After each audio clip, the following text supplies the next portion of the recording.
Assalamualaikum dan salam sejahtera. Kami daripada kumpulan 4 ingin membentangkan tajuk Kepimpinan Unggul Menurut Perspektif Islam bagi kertas kerja 2 CTU 263 Pengurusan Islam. Assalamualaikum warahmatullahi wabarakatuh. Nama saya Nur Anis Adawiyah binti Zainuddin selaku pembentang yang pertama. Sebelum saya mulakan, diharapkan anda semua berada dalam keadaan yang sihat dan baik, insyaAllah. Pada hari ini, kami akan membentangkan tajuk berkenaan dengan kepimpinan unggul mengikut perspektif Islam. Dalam tajuk ini, saya akan menerangkan tentang beberapa definisi berkaitan kepimpinan. Sebelum saya teruskan, adakah anda semua tahu bahawa pemimpin ini bukan sahaja merujuk kepada mereka yang mentadbir negara, namun ianya juga ada pada diri kita sendiri. Saya akan jelaskan dengan lebih lanjut. Okey, yang pertama, mengikut Kamus Dewan Bahasa dan Pustaka, kepimpinan didefinisikan sebagai keupayaan untuk memimpin. Memimpin ini juga membawa beberapa maksud yang lain bergantung kepada perbuatan seseorang. Sebagai contoh, memimpin tangan. Tetapi dalam tajuk kita pada hari ini, memimpin di sini membawa maksud sebagai menjadi ketua dalam sesebuah kumpulan atau pasukan.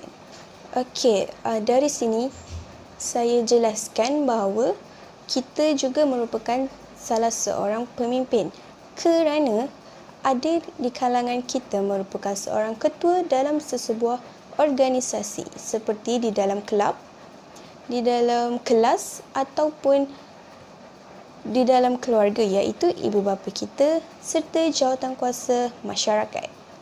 Seterusnya, dalam konteks Islam, kepimpinan adalah sebagai ganti kepada peranan kenabian yang bertujuan untuk memelihara agama Allah, iaitu agama Islam, memimpin dan mendidik manusia di dunia ini.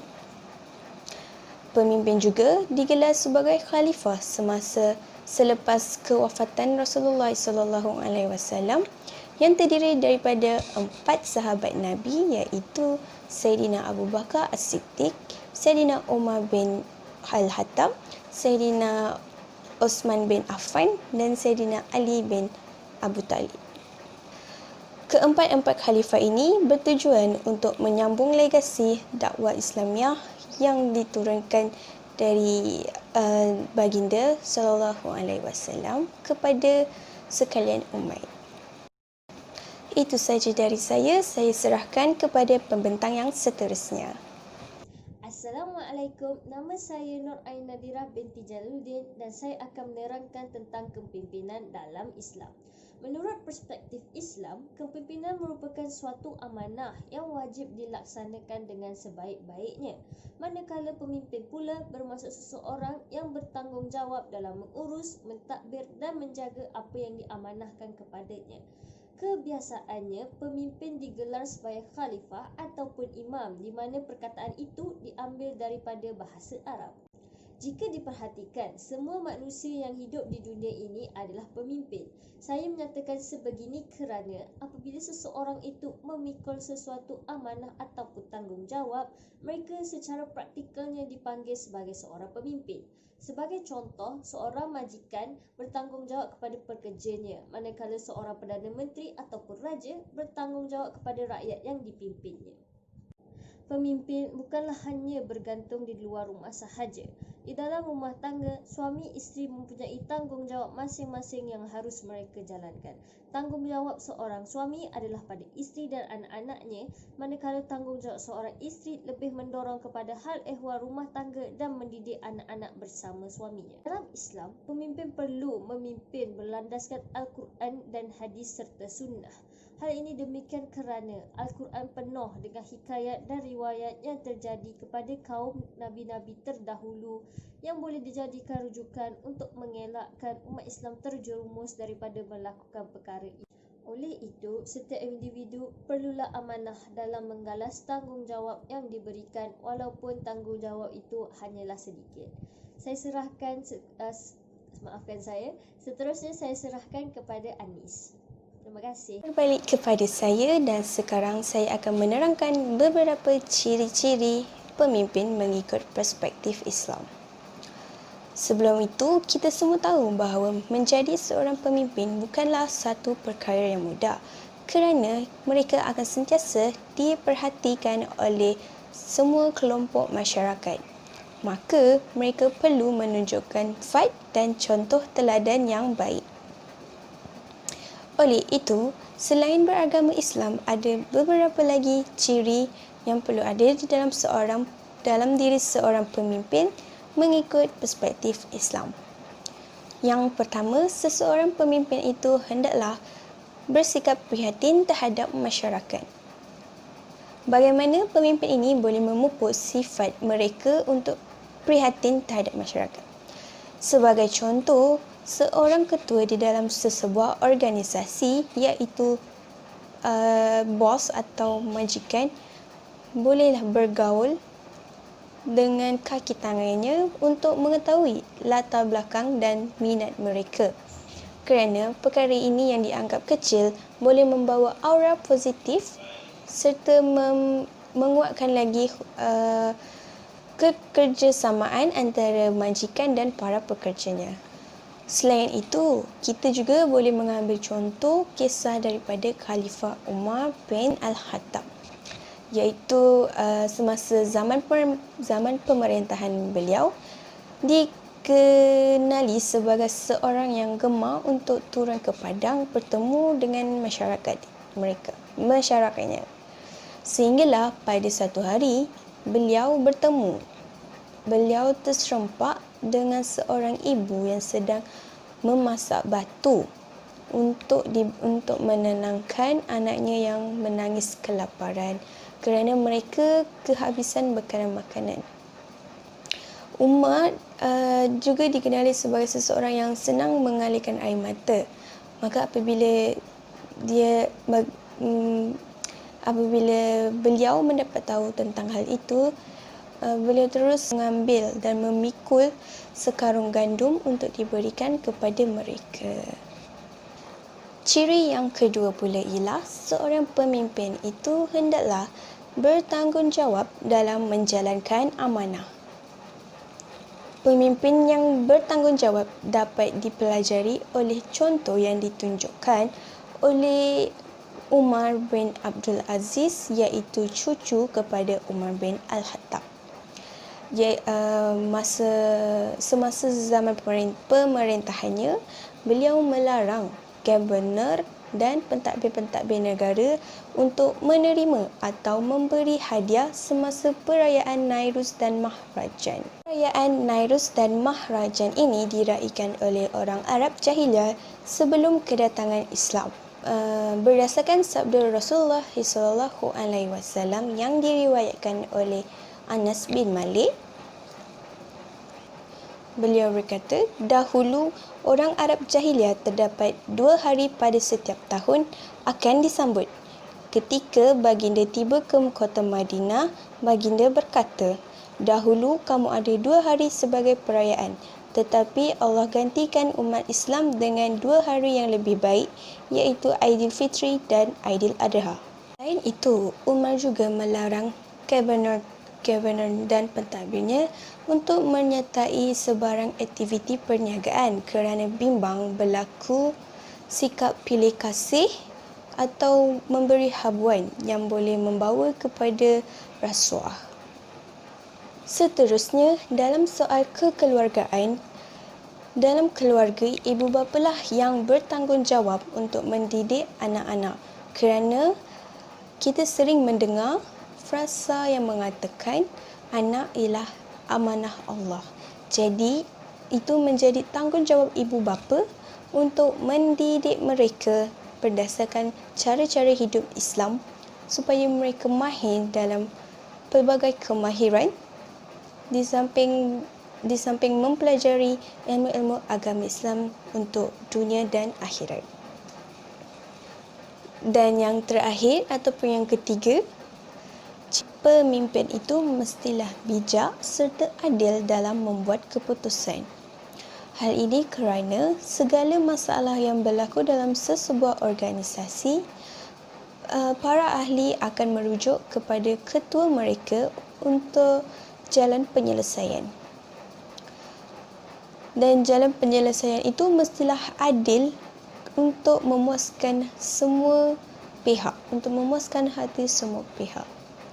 Perkara ini boleh merujuk kepada kebijaksanaan Rasulullah sallallahu alaihi wasallam semasa dalam perjalanan untuk ke Madinah, semasa penghijrahan baginda ke Madinah, di mana baginda telah mempersaudarakan dua kaum di Madinah, iaitu Muhajirin dan Ansar.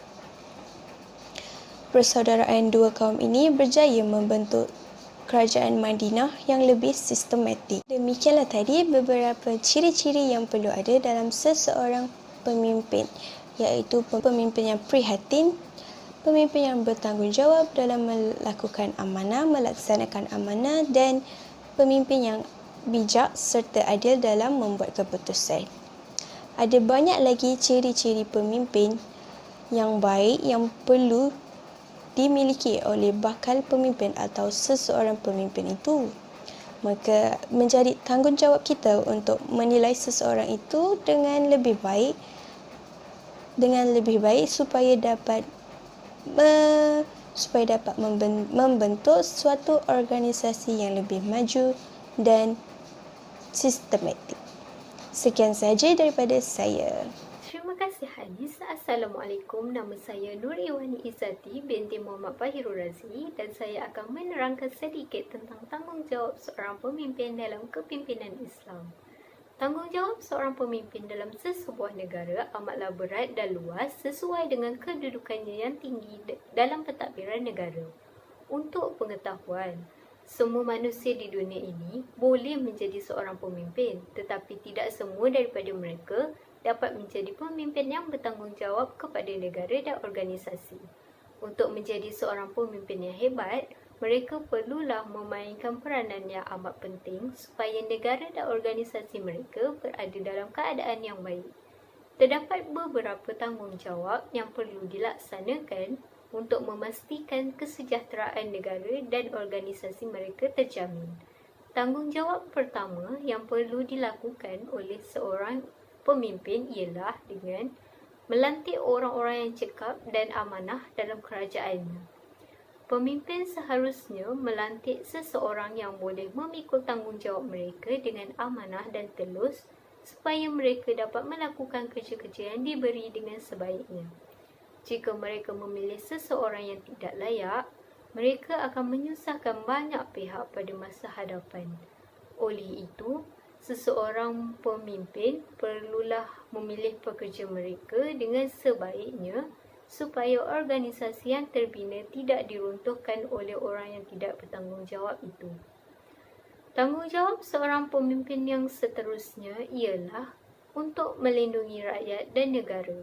Untuk membela nasib rakyat, pemimpin perlulah melaksanakan undang-undang dengan menjatuhkan hukuman yang adil kepada semua orang termasuklah golongan atasan tanpa memilih kasih. Selain itu, pemimpin perlu memainkan peranan yang penting untuk meningkatkan taraf hidup rakyat dengan menyediakan pelbagai prasarana yang lengkap kepada mereka. Apabila pemimpin berjaya melakukan perkara seperti ini, maka akan wujudlah sebuah negara yang aman dan damai.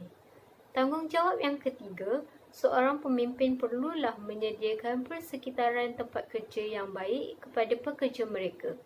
Persekitaran yang baik di tempat kerja amatlah penting kepada sebuah organisasi supaya para pekerja dapat melibatkan diri secara aktif untuk mencapai matlamat organisasi mereka. Apabila suasana dan persekitaran di tempat kerja mempunyai aura positif, maka pekerja akan mula seronok untuk hadir ke pejabat untuk melakukan tugasan yang diberi tanpa terpaksa. Dalam Islam juga amat mementingkan persekitaran tempat kerja yang baik. Tanggungjawab yang terakhir yang saya akan huraikan ialah memantau pekerja supaya mereka mengikut garis panduan yang telah ditetapkan oleh organisasi.